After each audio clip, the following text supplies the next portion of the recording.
Alright, so y'all know the Power Rangers, right? We all watched that shit as a kid, right? Okay, now picture the Power Rangers, but Japanese. Alright, now picture these Japanese Power Rangers, but there's just one guy. Alright, now picture that one guy. Instead of like normal monsters, he fought fucking DeviantArt tier fetish nightmares. And also likes to wear lipstick for some reason. This is Kakugo no Susume, one of the best and shortest action manga you can read right now. But what is Kakugo no Susume, you may ask? Well, if you can handle my schizo tier video editing, I'm gonna tell you. Kakugo no Susume, or Apocalypse Zero, takes place after the end of the world, where the last bits of humanity try to survive and return to normal, whilst these depraved monster freaks called tactical fiends roam the earth, dedicated to wiping out humanity, sometimes by whipping it out to humanity. And at one of the last schools in the world comes a new student named Kakugo, a descendant of a World War II-era war criminal, who, in an effort to make amends for the various war crimes his ancestors have committed, dons the zero-shell armor and transforms into Kakugo. He don't really got a superhero identity. He's just Kakugo. But that's fine, because Kakugo's cool as hell. And a little autistic, but most of my favorite MCs are. Anyway, the manga follows his battles against the various bizarre tactical fiends and his... I'm gonna give you a spoiler alert right here. His brother Harara, as he tries to prevent a complete annihilation of humanity, because Harara's a tree hugger or something. But not actually, it's more just demented shit from that war criminal I was talking about. But I'm not gonna spoil no more, no sir.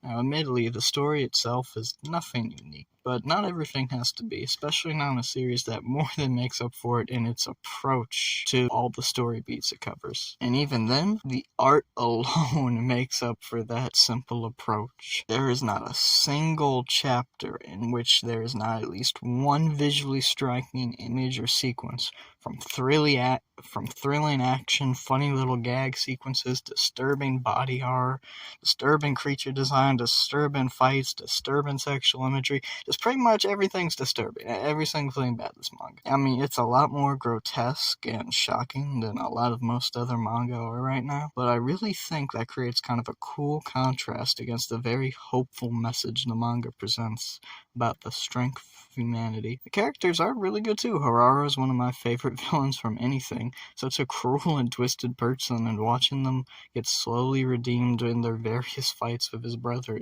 it's really good. It's some good shit.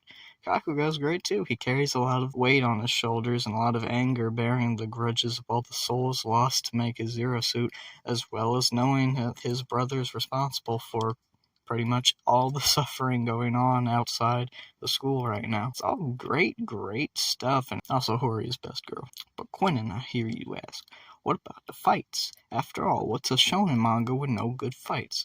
Well, let me tell you something. You want fights? This manga's got them. From small-scale skirmishes with the various tactical fiends to big battles with Harara's comrades. Every fight is fantastic. Three standouts being the final battle and the war between Kakugo and all the grunts, and the fight against the attendant who has their own zero-shell armor halfway through the manga. It's all very good stuff with a tremendously interesting blend of cartoony designs and layouts and thrilling paneling to showcase devastating blows and impact. I think I really don't want to criticize it because I think it's really good, but if I would have to say there's one thing wrong with it would be the intense hypersexual imagery. There's a lot of shocking things here that are implied more often than directly stated, and can be a bit much. But even then, I feel like that's more of a personal distaste than anything objectively wrong with it. Some people might also point towards the violence, but I think that works really well. It's kind of like older Tezuka manga, combining great cartoony moments against dramatic real-world violence to create an interesting product. So that's Kakugo no Susume. It's 100 chapters. It's available on all those websites you pretend you don't actually visit. And go read it right now. Go read it. Alright, that's all I got for y'all. Next vid's gonna be a comic book vid. Peace, y'all.